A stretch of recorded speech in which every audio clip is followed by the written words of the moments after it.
Hola a todos, hoy les traigo otro nuevo video. Cáncer endometrial es un tema importante y el CTO menciona claramente que no hay que dejar de estudiar detalladamente la clasificación y el tratamiento del carcinoma de endometrio.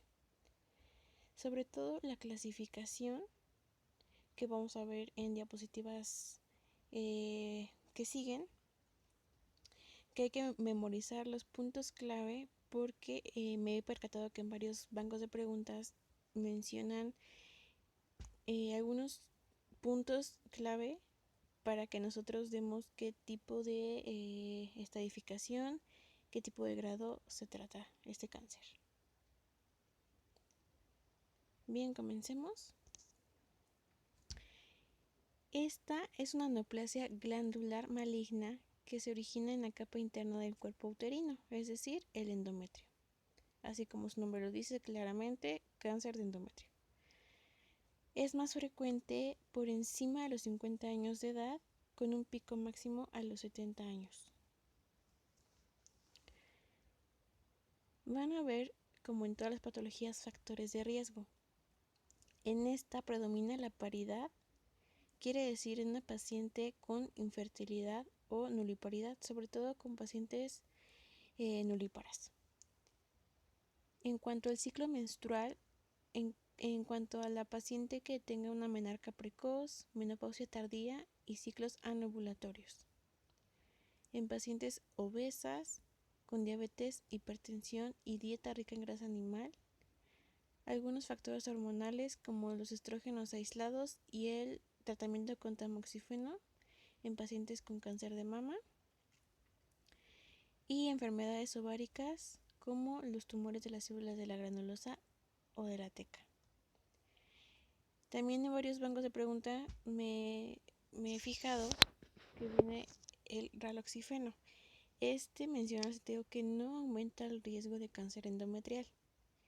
Bien, esta pregunta la hice en mi Twitter. Si quieren, en la caja de descripción les dejo cuál es, para que, por si gustan, diario estoy subiendo casos clínicos para que comenten eh, pues los casos que subo.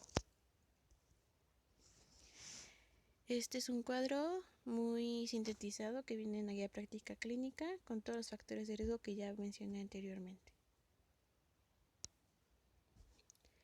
También mencionan factores protectores, son dos, son muy sencillos: los anticonceptivos orales combinados y el tabaquismo. ¿El tabaquismo por qué? Porque va a disminuir los niveles estrogénicos. No quiere decir que obviamente indiquemos el tabaquismo, pero en algunas pacientes con este hábito pues va a disminuir la incidencia del cáncer endometrial.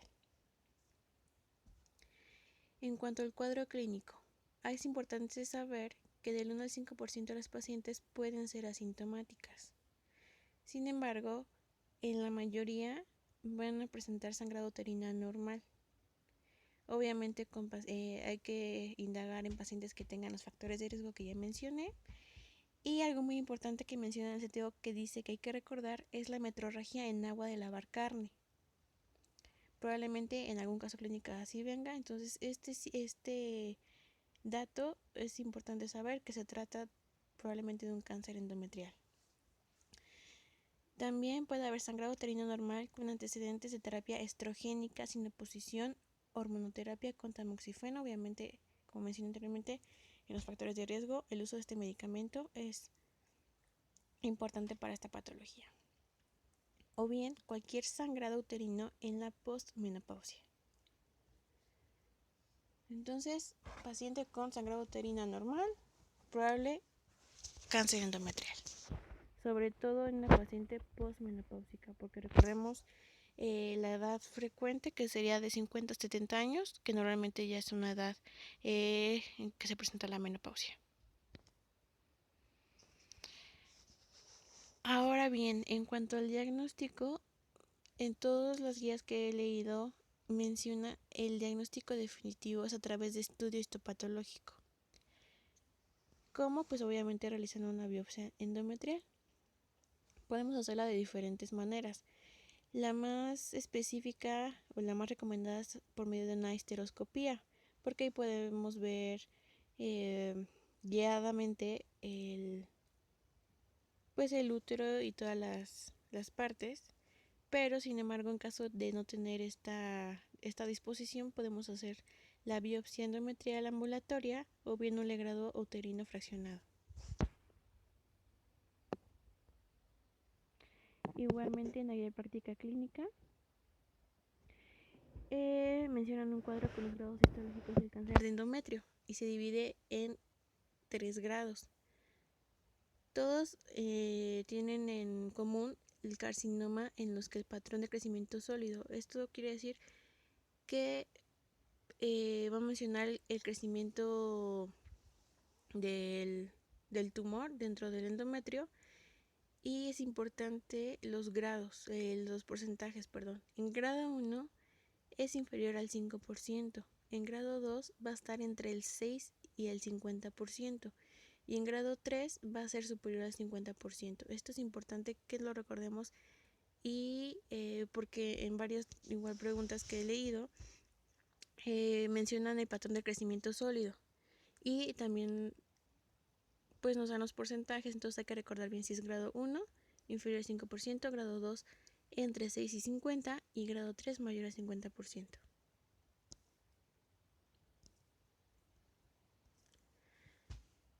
Ahora, en cuanto a los tipos histológicos, vamos a tener dos tipos. El tipo 1 es un adenocarcinoma de tipo endometroide. Este se va a relacionar con la exposición a estrógenos y tiene buen pronóstico. Va a tener una lenta evolución. Y el tipo 2 son tumores de alto grado que histológicamente van a corresponder a carcinomas de tipo seroso y de células claras. Es más frecuente en la posmenopausia y no va a tener relación con la exposición a estrógenos. Este tipo 2 va a tener peor pronóstico y una evolución más agresiva.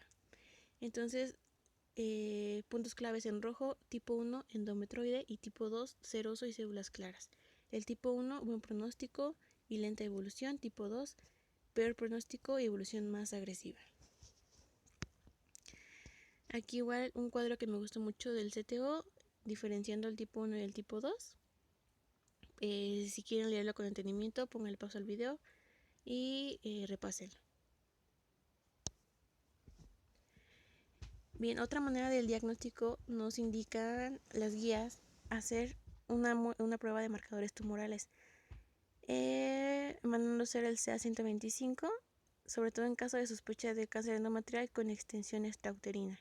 Es importante que no va a ser un resultado muy certero. Puede ser que esté elevado, puede ser que no, pero también puede ser por otras causas. Eso hay que recordarlo muy bien. La ecografía endovaginal también va a ser muy importante y es la primera exploración que vamos a mandar a hacer de forma complementaria cuando nos llegue una paciente con hemorragia uterina anormal. Esto también grábenselo muy bien, es el primer paso que vamos a dar nosotros. Es importante también porque va a detectar engrosamiento significativo. Menciona que sería mayor a 4 milímetros en pacientes postmenopáusicas y mayor a 12 milímetros en premenopáusicas.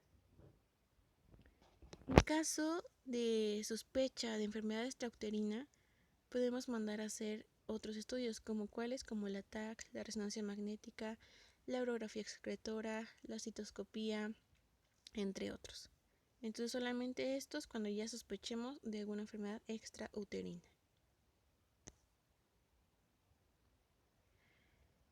Esta igual es la clasificación y la estratificación de la FIGO que nos da la guía de práctica clínica. Se divide en etapas del 1 al 4. Igualmente si lo quieren leer con detenimiento, pongan pausa al video. Más adelante voy a mostrar otra que se encuentra en el CTO que me gusta más y esa sí se las voy a explicar con más detenimiento. Bien, esta es. Bien, aquí como mencioné nos divide en 4 estadios. El estadio 1 solamente se va a confinar en el útero, en el cuerpo uterino. Se va a dividir en dos, en 1A y 1B. El 1A no va a tener invasión al miometrio o va a ser menor a 50%.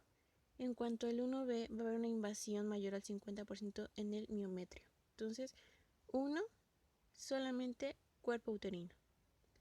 Estadio 2. El tumor invade al estroma cervical, pero no se extiende más allá del útero. Entonces, este tumorcito va bajando y se va a invadir solamente al estroma cervical, pero no se va a salir del útero, ¿bien? El estadio 3 ya va a haber una extensión local y original del tumor.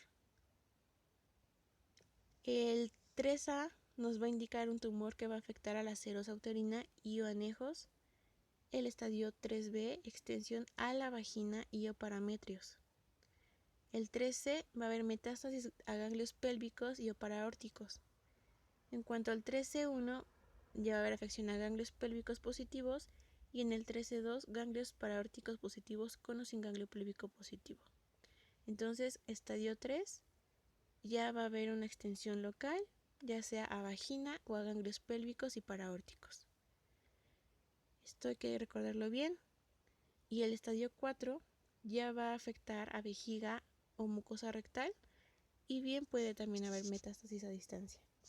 El 4A nos va a mencionar una invasión a vejiga o mucosa rectal y el 4B metástasis a distancia incluyendo metástasis intraabdominales y o ganglios inguinales.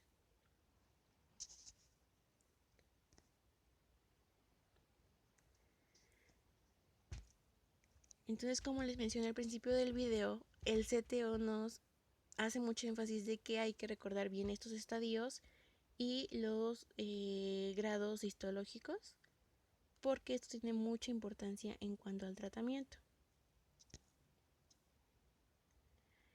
El tratamiento lo quise dividir por etapas, porque si vienen las guías y creo que es más práctico y más fácil de recordar. El tratamiento quirúrgico en etapas tempranas 1A y 1B, que como recordemos sería el estadio 1, que no solamente es un tumor que se va a confinar al cuerpo uterino, al puro útero, no se va a salir. Sí puede haber invasión al miometrio, pero solamente va a ser del puro útero. La cirugía es útil para estadificación y el tratamiento primario, y que va a implicar pues realizar una laparotomía exploratoria que va a incluir lavado peritoneal, histerectomía extrafacial con salpingo o forectomía bilateral, linfadenectomía pélvica bilateral y paraórtica. Esto recuérdenlo muy bien, lo vamos a llamar un tratamiento quirúrgico estándar, bien, que incluya todo lo que puse en el punto 2. Y en caso de que haya una estirpe de células claras, serosa papilar o indiferenciado, se debe realizar además omentectomía y toma de biopsias peritoneales, que como mencioné en cuanto a los tipos histológicos sería un tipo 2, porque ya se encuentran células claras. Bien, y nos indican pues obviamente un pronóstico de gravedad o malo. También es importante algunos datos que nos otorgan las guías sobre la radioterapia.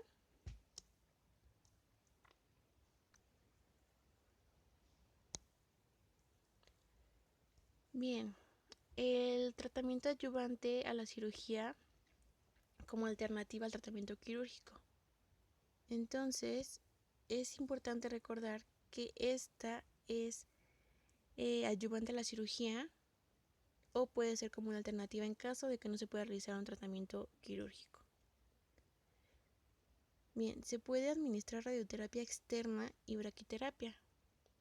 Las indicaciones son en edad de mayor a 60 años, infiltración vascular o linfática, tamaño tumoral mayor a 20 milímetros y cuando ya exista una afectación del tercio inferior del útero. Ahora bien, el tratamiento adyuvante, que es el que le mencioné de la radioterapia, pero ya más específico, los estadios de bajo riesgo de recurrencia 1A, G1 y G2 histología endometroide no van a requerir tratamiento adyuvante, solo vigilancia. ¿Ok? Entonces, el de bajo riesgo 1A, G1 y G2 no requieren tratamiento adyuvante, solo vigilancia. En cuanto a estadio de riesgo intermedio de recurrencia, que sería el 1A, G3, estadio 1B, G1 y G2, se recomienda radioterapia adyuvante. Y en pacientes con alto riesgo de recurrencia 1B-G3 o estirpe de células claras, serosa papilar, células pequeñas o indiferenciados, se va a recomendar la radioterapia adyuvante y se debe considerar quimioterapia basada en platino. Entonces, cuando es de bajo riesgo, no se necesita tratamiento adyuvante. Cuando es de riesgo intermedio de recurrencia, sí se va a requerir la radioterapia adyuvante. Y en pacientes con alto riesgo, vamos a necesitar radioterapia adyuvante y quimioterapia basada en platino. Se van a preguntar, ¿qué son estos los estadios de bajo riesgo o de riesgo intermedio, de alto riesgo? Probablemente ya lo sepan, pero lo quieren recordar. Son estos. El CTO nos da esta tablita donde nos mencionan los de bajo riesgo, que sería un tipo 1, que recuerden es el endometroide, en estadio 1A, y en cuanto a la histología, grado 1 o grado 2.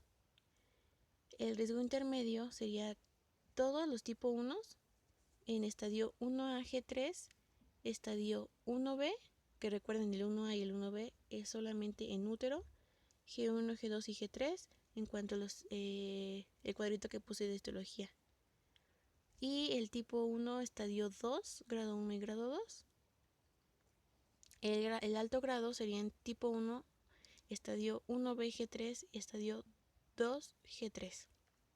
Y cualquier tipo 2 del estirpe histológico que mencioné, que era en células claras. ¿Ok?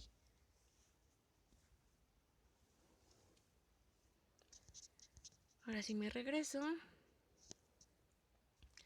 En cuanto al tratamiento, en estadio 2, vamos a tener como tratamiento la radioterapia pélvica más braquiterapia y la quimioterapia adyuvante a base de platino en tumores estadio 2, grado 3.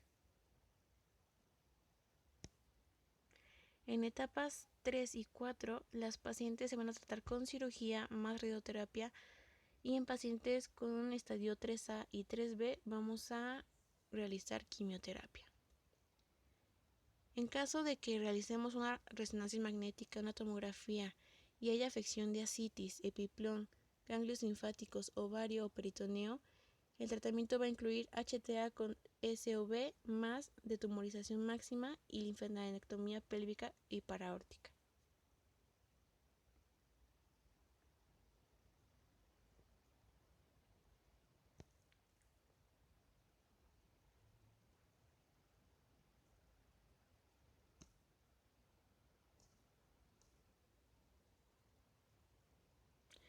En cuanto al tratamiento por estadios, ya es como un resumen que nos regala el CTO, que a mí me gustó mucho, parece muy práctico. En pacientes con estadio 1, ya sea bajo riesgo, riesgo intermedio, alto riesgo, como les mencioné, les hice mucho énfasis. Recuerden que el estadio 1 nos habla de tumores solamente limitados al útero, ¿ok? Entonces, en estadio 1 con bajo riesgo, el tratamiento quirúrgico estándar es histerectomía total más salpingoforectomía bilateral más linfadenectomía pélvica paraórtica y no requiere tratamiento adyuvante. En estadio 1 con riesgo intermedio, recuerden que es la radioterapia pélvica adyuvante tras el tratamiento quirúrgico. En estadio 1 con alto riesgo, recuerden que es la radioterapia y quimioterapia adyuvante tras el tratamiento quirúrgico. Entonces, en estas tres, el estadio 1, es importante el tratamiento quirúrgico. Antes de eso, si no se puede, solamente se puede hacer la radioterapia y diferenciar que el estadio 3 con alto riesgo ya se le va a incluir la quimioterapia adyuvante. En cuanto al estadio 2, que este ya va a agrupar a tumores que van a afectar al cervix, el tratamiento es histerectomía radical con salpingoforectomía bilateral, linfadenectomías pélvica y paraórtica, seguida de radioterapia adyuvante.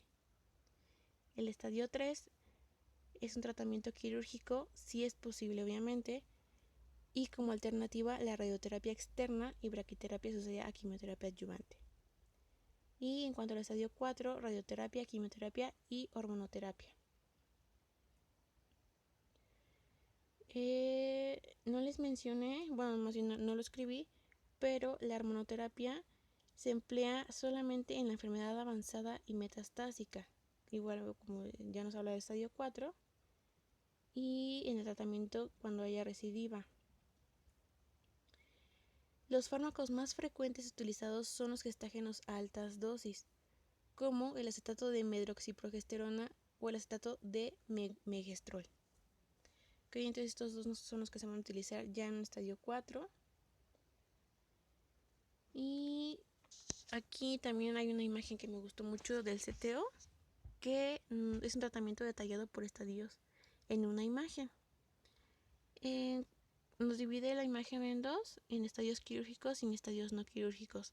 Los estadios quirúrgicos es el estadio 1 y el estadio 2, como ya les mencioné, que son la histerectomía, la salpingoforectomía bilateral y la linfadenectomía pélvica y paraórtica. En cuanto es un bajo riesgo, no necesitamos tratamiento adyuvante. En riesgo intermedio, la radioterapia, y en alto riesgo, radioterapia más quimioterapia.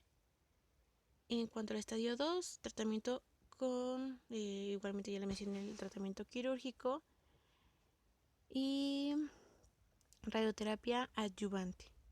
En estadio no quirúrgico, en estadio 3 y estadio 4, la cirugía solamente va a estar indicada si es que se puede realizar, si no solamente con radioterapia y quimioterapia adyuvante. Y al estadio 4 se va a agregar la hormonoterapia.